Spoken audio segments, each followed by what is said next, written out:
Em 2011, após a morte do tirano, foi revelado que homens e mulheres eram escravizados sexualmente no seu palácio. Muammar Gaddafi foi um dos mais excêntricos ditadores que a história já mostrou. E o seu governo foi marcado por abuso de poder e ações anti-humanitárias. E a característica que mais ficou marcada em seu governo foi exatamente a descoberta do seu harém sexual logo após a sua morte. E pessoas próximas diziam que o ditador tinha um apetite sexual insano e incontrolável. E esse apetite criou uma estrutura de tráfico de mulheres na Líbia. Lembrando que Gaddafi tinha atração por mulheres, mas por homens também. Gaddafi já foi adorado por toda a Europa por conta do preço totalmente atraente do seu petróleo. Mas no fim do seu governo ele acabou se tornando um grande inimigo do Ocidente. E por ser um governo de luxúrias e completamente ateu, ele acabou se tornando um grande inimigo de terroristas islâmicos. E isso se tornou um grande peso, pois ele recebia ofensivas de ambos os lados. O Ocidente, principalmente os Estados Unidos, e os terroristas islâmicos sempre estiveram em guerra entre si, mas eles tinham um inimigo em comum. E no final da sua história, Gaddafi ficou conhecido como o ditador e tirano que dizimou o seu próprio povo. Muammar al-Gaddafi foi um dos mais sanguinários ditadores do século XX, responsável por mudanças radicais na geopolítica mundial e por diversos crimes contra o seu próprio povo.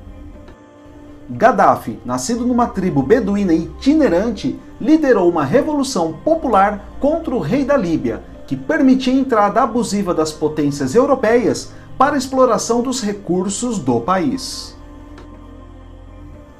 Gaddafi tomou o poder e então deu início a um governo onde os recursos naturais, principalmente o petróleo, se tornaram bens nacionais e um sistema de assistência foi implementado. No início, Gaddafi era oficialmente líder de Estado e a partir dos anos 70 se retirou de todos os cargos e passou a ser considerado líder simbólico e guia fraternal da revolução. Em 1975, ele escreveu o livro Verde, uma elucidação teórica de seu projeto de economia política em que defende a forma produtiva socialista e um sistema político baseado na democracia direta. Entretanto, ele se utilizou desse esquema para, com a aplicação da força do exército, criar uma pirâmide em que ele estava no topo, um verdadeiro golpe de Estado camuflado. Os comitês revolucionários passaram a ser vigiados pela Guarda Nacional, assim como órgãos do governo, escolas e fábricas. A repressão policial passou a cometer diversos crimes contra o povo. Internacionalmente, o tirano ganhou destaque ao norte da África. Ele também era um aliado da Europa, pois mantinha o petróleo barato no mercado externo, evitando grandes conflitos. Porém, seu confronto direto com o imperialismo, principalmente o americano, e tentativa de formação de moedas autônomas ao poder de países como Estados Unidos e França, passou a ser considerado uma ameaça aos poderosos.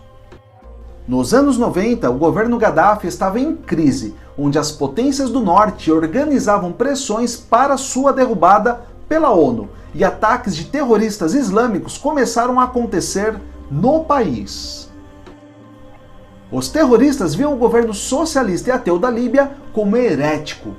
E mesmo com a oposição ocidental ao regime e atentados terroristas, Gaddafi se manteve forte no poder. Em 2011, uma onda de protestos por democracia tomou o Oriente Médio, o que ficou conhecido como Primavera Árabe.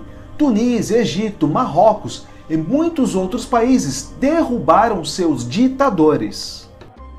Como a Líbia é rica em recursos e Gaddafi era uma ameaça aos Estados Unidos e à França, a OTAN se reuniu e decidiu aproveitar os protestos para invadir o país e derrubar o tirano.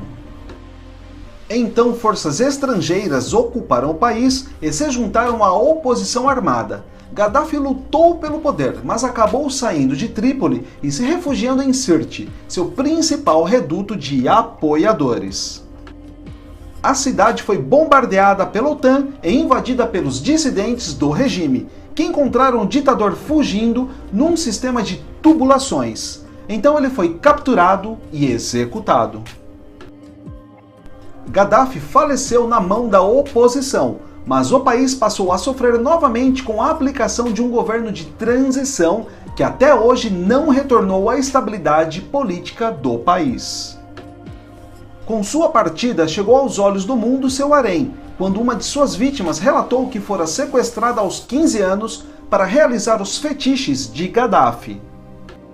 Os abusos com ela aconteceram em 2004, quando o ditador recebeu a vítima como representante de uma escola que o dedicara flores. O ditador teria se interessado e passado a mão nela.